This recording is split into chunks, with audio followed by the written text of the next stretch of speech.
voulant un jour utiliser le pouvoir au nom de Jésus, les 7 fils du souverain sacrificateur Séva se sont vus tabassés, humiliés, méprisés par les esprits impurs. Pourquoi? Parce que ils n'en étaient pas dignes. Le pouvoir demande une dignité. Le pouvoir exige une dignité. Les fils de Séva n'étaient pas dignes du pouvoir en Jésus-Christ. Bienvenue sur votre chaîne Combat de la foi en Jésus-Christ. Nous vous saluons de partout où vous nous suivez, dans cette continuité de l'enseignement sur le pouvoir des enfants de Dieu, le pouvoir que nous avons en Jésus-Christ. Ces 7 fils de Séva qui étaient exorcistes, donc ils en avaient l'expérience, ils chassaient les esprits impurs. Et ce jour-là, ils ont voulu jouer à l'expérience de chasser les esprits impurs au nom de Jésus-Christ. Et ils n'ont pas su. Actes chapitre 19, à partir du 13e verset et un peu en descente. Ils disent aux esprits impurs, au nom de Jésus-Christ que Paul prêche, nous vous conjurons. Les esprits ont répliqué, Jésus-Christ, nous le connaissons. Paul, nous le connaissons également. Mais vous, qui êtes-vous? Nous comprenons par là que tout pouvoir exige de la dignité.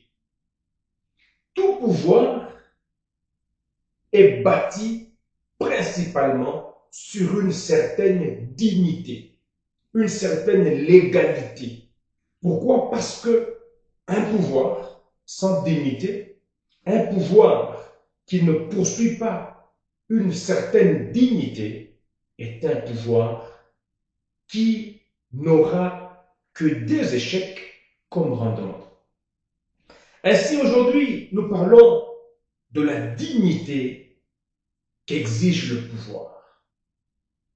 Dans le monde, on a l'impression que c'est le pouvoir qui confère une certaine dignité.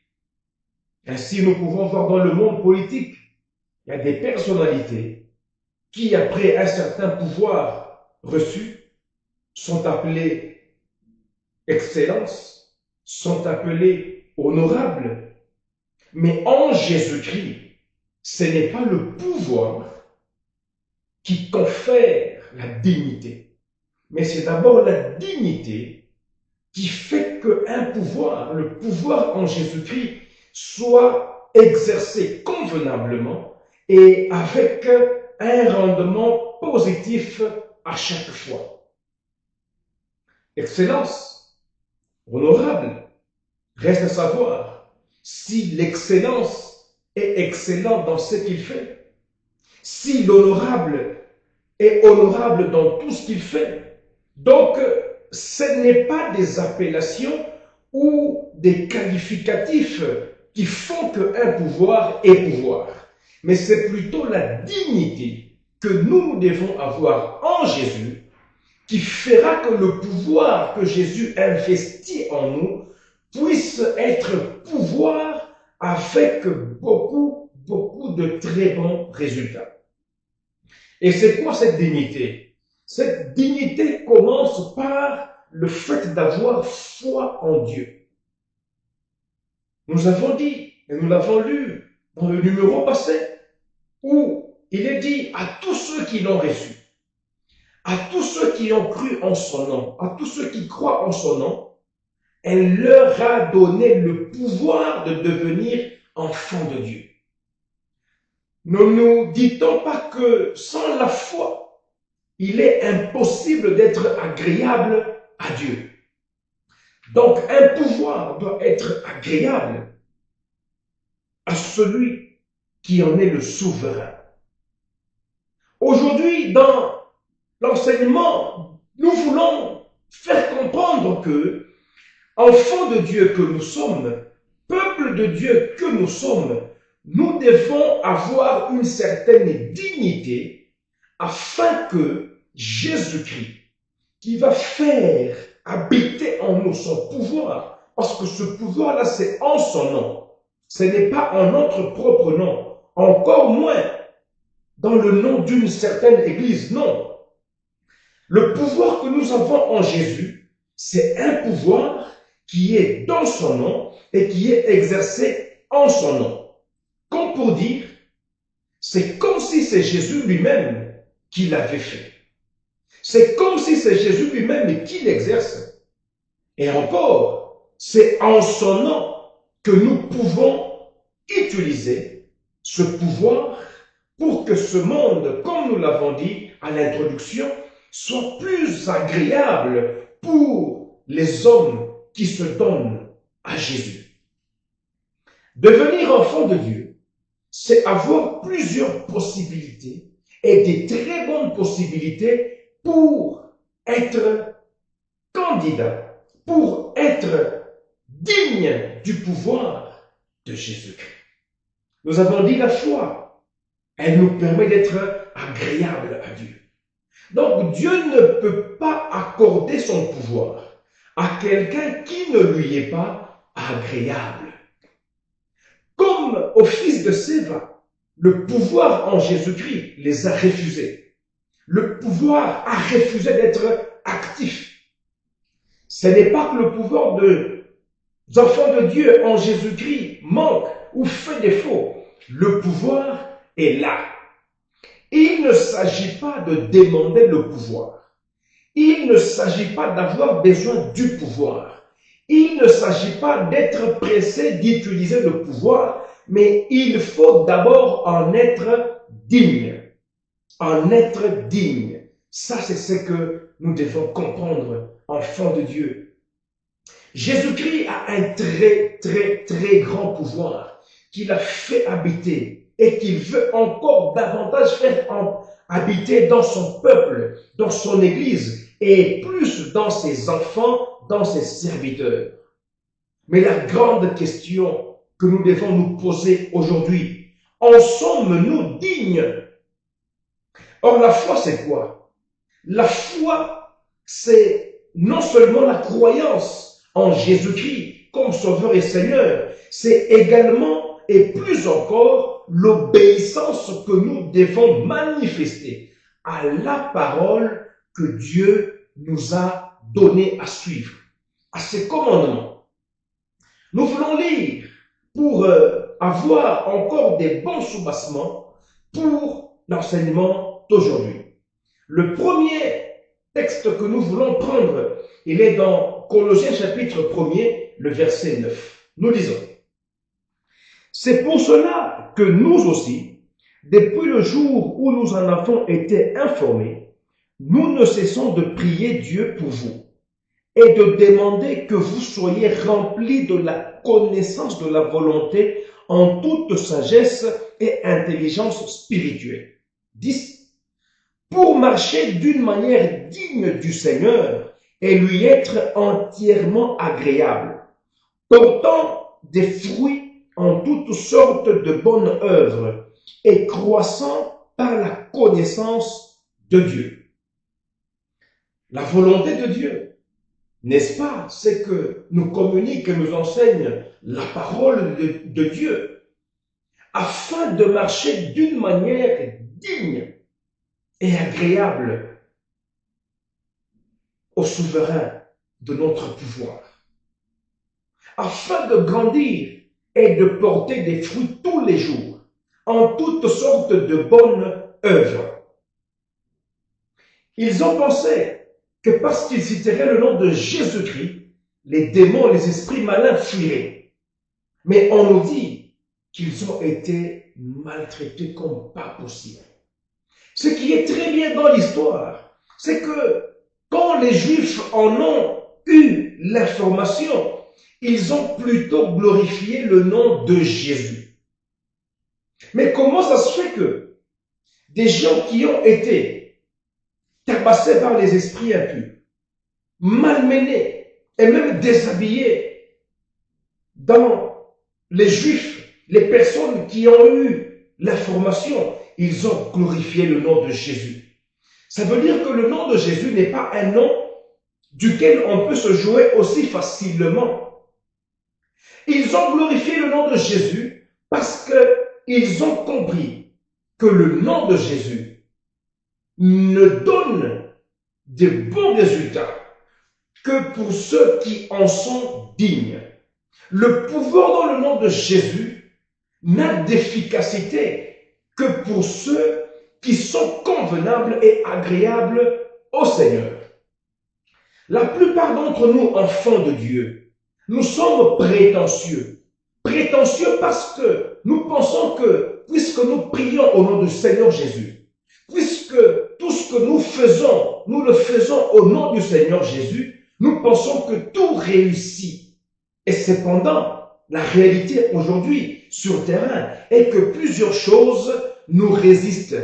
Plusieurs réalités nous résistent parce que, entre nous soit dit, la plupart d'entre nous n'en sont pas dignes. Le pouvoir n'est pas là pour nous amuser. Le pouvoir n'est pas là pour être une couronne, pour être... c'est pas une mérite. D'ailleurs, en Jésus-Christ, le pouvoir que nous avons n'est pas une compétence, c'est plutôt une capacité que Jésus-Christ nous accorde pour l'accomplissement de sa volonté. C'est comme ça que l'apôtre Paul dit, étant informé de quoi? De la bonne manière dans laquelle les Colossiens vivaient, dans la charité, dans l'amour et dans la foi en Jésus-Christ. Et ainsi, aujourd'hui, revenons dans l'essentiel par rapport à notre foi en Jésus-Christ.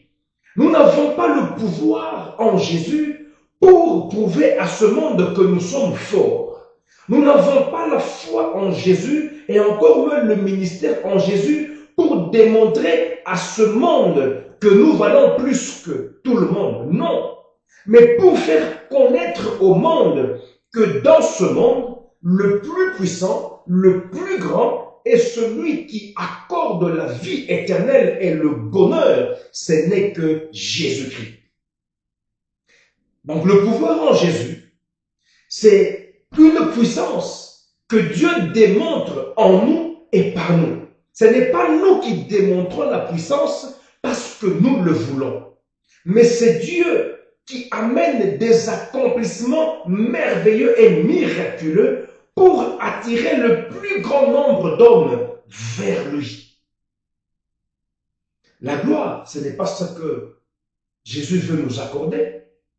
Mais nous, en utilisant, en exerçant le pouvoir que le Christ nous a donné en son nom, nous le glorifions et ainsi les âmes reconnaissent qu'il n'y a pas de salut en aucun autre nom. Il n'y a pas de bonheur en aucun autre nom que le nom de Jésus-Christ. Mais dans quelle manière nous vivons? Est-ce que nous sommes dignes du nom de Jésus? Est-ce que nous sommes dignes d'exercer ou d'avoir cette grâce d'être investis du pouvoir de Dieu par Jésus-Christ? Nous prenons un autre texte qui est dans Philippiens chapitre 1 verset 27. Nous lisons: conduisez-vous d'une manière digne de l'évangile de Christ, afin que soit que je vienne vous voir, soit que je reste absent, j'entende dire de vous que vous demeurez ferme dans un même esprit, combattant d'une même âme pour la foi de l'évangile. Gloire soit rendue au Seigneur Jésus, parce qu'il n'a pas laissé un pouvoir dans les mains des invalides. Il n'a pas laissé un pouvoir dans les mains des indignes.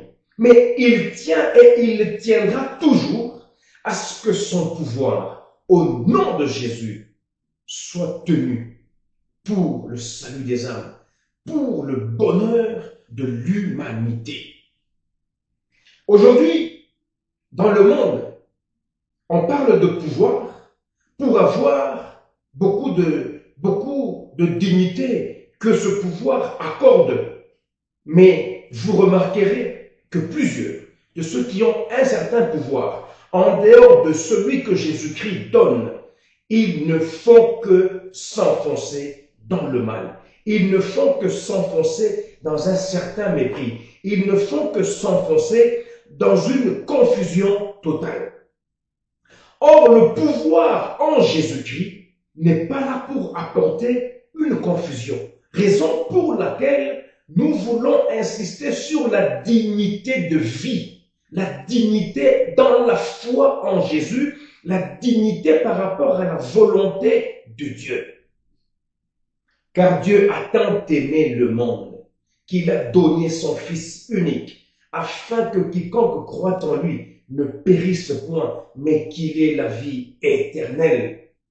Le pouvoir en Jésus s'exerce pour, premièrement, glorifier le Dieu Tout-Puissant et nous maintenir dans la foi en Jésus afin de toujours être agréable et rendre plusieurs autres agréables au Seigneur Jésus-Christ. Aujourd'hui encore, observons notre manière de vivre, même dans nos assemblées, dans nos églises, dans nos familles. Nous remarquerons que la plupart, nous devenons de plus en plus indignes de l'évangile, indignes du pouvoir en Jésus-Christ. Raison pour laquelle certains peuvent chasser les démons, mais les démons ne partent pas. Ils peuvent jeûner pour solutionner des problèmes et la solution n'arrive pas. Il n'est pas question d'interroger Dieu s'il est avec nous. C'est plutôt à nous-mêmes de nous interroger pour savoir si nous sommes encore dignes de ce grand pouvoir en Jésus-Christ.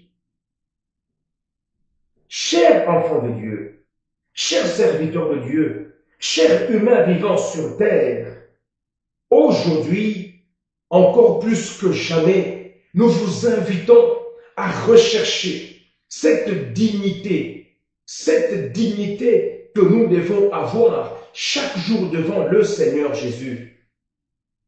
La foi enseigne l'amour de Dieu. La foi enseigne l'amour pour les autres, pour les prochains. Mais aujourd'hui, est-ce que nous vivons réellement l'amour? Celui qui n'aime pas ne peut pas exercer le pouvoir en Jésus-Christ parce qu'il est indigne. Celui qui n'aime pas Dieu ne peut pas exercer le pouvoir en Jésus parce qu'il ne connaît même pas la manière dans laquelle il doit utiliser ce pouvoir. Il ne connaît pas Dieu. Il ne connaît même pas le pouvoir que Dieu donne, mais il s'empresse quand même de l'utiliser. La capacité, Jésus nous l'accorde pour lui et par lui. Nous ne sommes que des instruments entre les mains de Jésus. Raison pour laquelle il dit en mon nom, ceux qui auront cru, ils chasseront les démons. Ils prendront de breuvages mortels, mais rien ne leur arrivera. Ils saisiront le serpent et aucun mal ne leur sera fait. Parce que c'est en son nom. Nous sommes en Jésus investis de ce pouvoir pour lequel nous devons en tout temps, en tout lieu, être dignes. Être dignes. Sinon le pouvoir va nous refuser. Il va nous refuser. Il est là. Mais comment est-ce que l'apôtre Paul, quand lui chassait les démons partaient. Mais le fils de Séva, les démons ne partaient pas. Interrogeons-nous, peuple de Dieu, serviteurs de Dieu, enfants de Dieu. Même les lionceaux commencent à rugir et nous faire peur, comme si on n'était pas en Jésus. La foi nous donne le devoir de connaître Dieu et connaître sa parole, sa volonté. Ainsi, nous ne périrons pas faute de connaissance, parce que nous serons déjà dans une certaine dignité où le pouvoir en Jésus s'exercera toujours pour nous tirer d'affaire et pour nous consoler dans ce monde où le diable impose également son pouvoir. Encore que nous devons connaître et savoir que le Dieu Tout-Puissant n'a jamais retiré au diable le pouvoir qu'il avait reçu. Le diable a tous les pouvoirs qu'il avait reçus. Il a été précipité avec tous les pouvoirs qu'il avait reçus. Et il l'exerce dans le mal et pour le mal.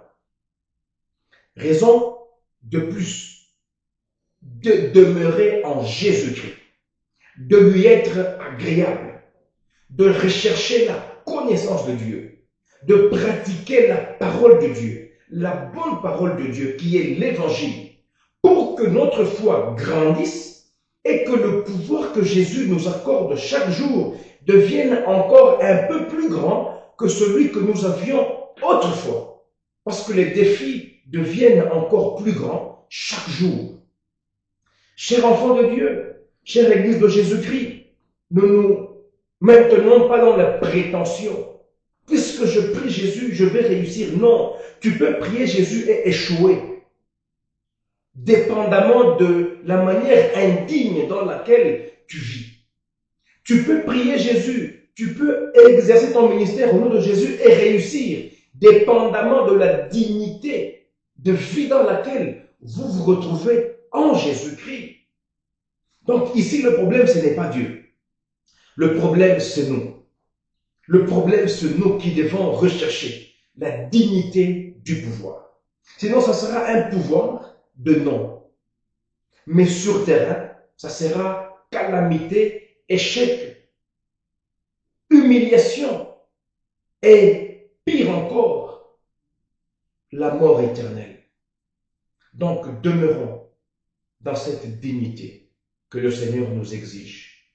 Il nous exige, il ne nous supplie pas, mais il nous exige à être dignes de lui, dignes de pouvoir au nom du Seigneur Jésus. Ainsi, nous témoignerons encore et encore plus les avantages et intérêts que nous avons dans le nom de Jésus-Christ. Le pouvoir n'est pas loin, mais le pouvoir, il est dans le nom de Jésus. Le pouvoir est en Jésus-Christ. Exerçons-le, aimons-le, enseignons-le et propageons-le parce que le monde n'a qu'en lui le salut qu'il attend, le salut qui rend ce monde vraiment utile pour Dieu. Que Dieu vous bénisse abondamment et à très prochainement sur votre chaîne Combat de la foi en Jésus-Christ. Amen.